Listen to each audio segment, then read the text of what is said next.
In our gospel, we hear Jesus saying, "Stop judging, that you may not be judged." Does this mean that we can never judge, or that all judging is wrong?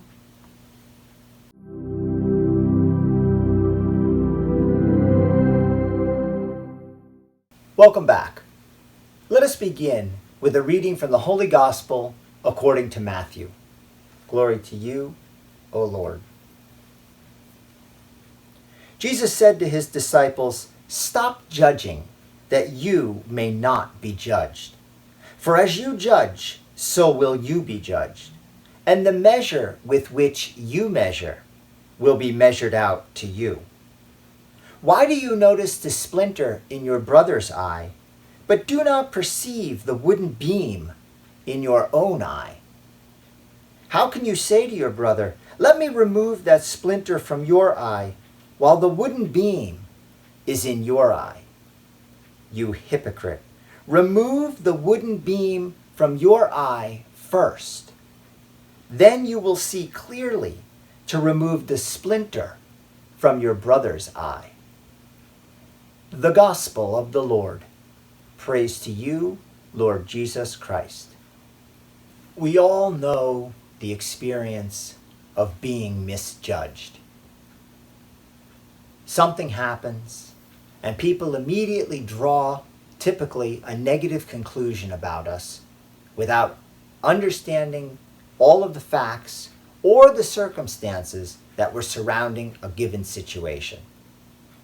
And as much as we don't like this when it happens to us, unfortunately, we oftentimes will do the same thing to other people. Somebody will do something bad, and we will, without having all of the facts, without fully understanding all of the situation, we will immediately jump to a conclusion and say something like, "He is such a terrible person," or "She is such a lousy Catholic." This judging of people is exactly what Jesus is speaking against today in the gospel reading. When we look at the life and ministry of Jesus, we see that Jesus always treated people with love and respect and recognized their inherent dignity. He did not judge other people.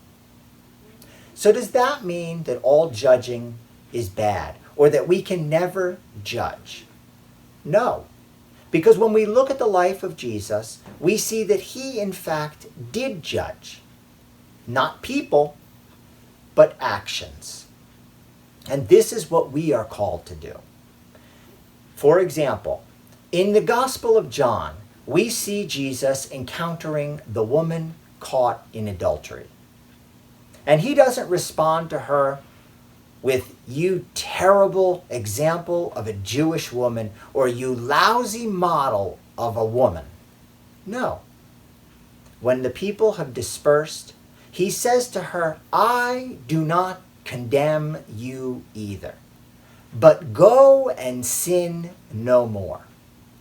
Jesus does not condemn her as a person, but he does condemn and judge her sinful action of adultery, thus telling her, "Go and sin no more."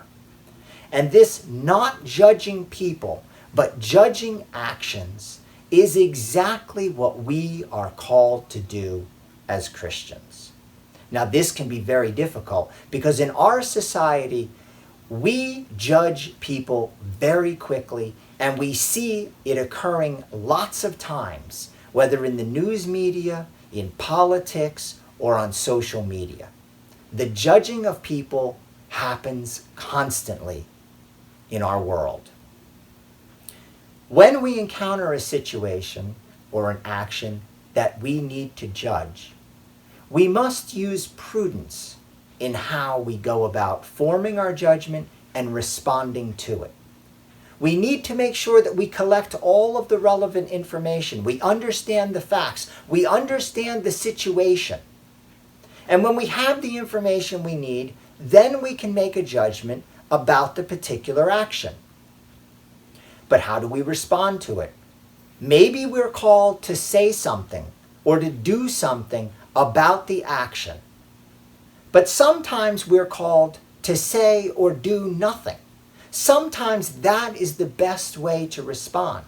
Or maybe we don't need to respond because there's someone else who is in a better position to say something or to do something about what has occurred. We must use prudence in the judging of actions and in the determination of how to appropriately respond. In our gospel, Jesus says, "Stop judging." And during our day, we will likely encounter situations where we are tempted to judge other people.